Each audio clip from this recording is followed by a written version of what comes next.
துருன்னு பசங்க பார்த்தீங்கன்னாக்கா வீட்டில் விளையாடிட்டு இது பண்ணிவிட்டு சேட்டை பண்ணிகிட்டு இருக்கோம். ஸோ நம்ம பொறுமையை சோதிக்கவும் அந்த குழந்தை வந்து அந்த மற்றவங்களுக்கு அந்த குழந்தை இல்லாதவங்களுக்கு வந்து அது ஒரு ஏக்கம், அது ஒரு கனவாக இருக்கும். ஸோ அந்தமாரி தான் ஒரு சின்ன வீட்டுக்குள்ளே இருந்துட்டு என்னடா இது சின்ன வீட்டுக்குள்ளேயே இருக்கிறோம், எப்போ நம்ம பெரிய வீட்டுக்கு போகிறோம் அப்படின்றவங்களுக்கு பார்த்திங்கனாக்கா வீடே இல்லாதவங்களுக்கு எப்போ நம்ம ஒரு வீடு கட்டுவோம் அப்படின்னு ஒரு கனவாக இருக்கலாம் அப்படின்னு சொல்கிறாரு. நான் சொல்லலைங்க, ஒரு சின்ன பாட்காஸ்ட்டில் பார்த்தீங்கன்னாக்கா ஜாக்கி சான் ஷேர் பண்ணியிருப்பார். ஸோ இந்த மாதிரி நிறையா சொல்லியிருப்பார் அவருடைய வாழ்க்கை எக்ஸ்பீரியன்ஸு, வாழ்க்கை தத்துவம். வீட்டில் நமக்கு வந்து நல்லா சமைச்சு ஓட்டுறதுக்கு ஆள் இருப்பாங்க, ஆனால் ஸ்டில் பார்த்தீங்கன்னாக்கா கம்ப்ளைண்ட் பண்ணிட்டே இருப்பாங்க, இது நல்லா இல்லை அது நல்லா இல்லை அப்படின்ட்டு. ஸோ ஒரு வேளை கூட சாப்பாடு கிடைக்குமா அப்படின்னு ஏங்கி போயிட்டு நிறைய பேர் கனவாக சுற்றிட்டு இருப்பாங்க, அலைஞ்சிட்டு இருப்பாங்க.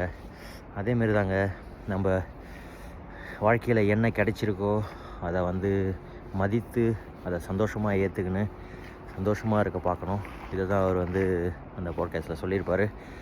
ஸோ இந்தமாரி நிறையா விஷயங்கள் பனி பனி பனி பனி பனி பொழிவுகள் பற்றி இன்னும் நிறையா பார்க்கலாம் நம்ம வீடியோவில். Stay tune.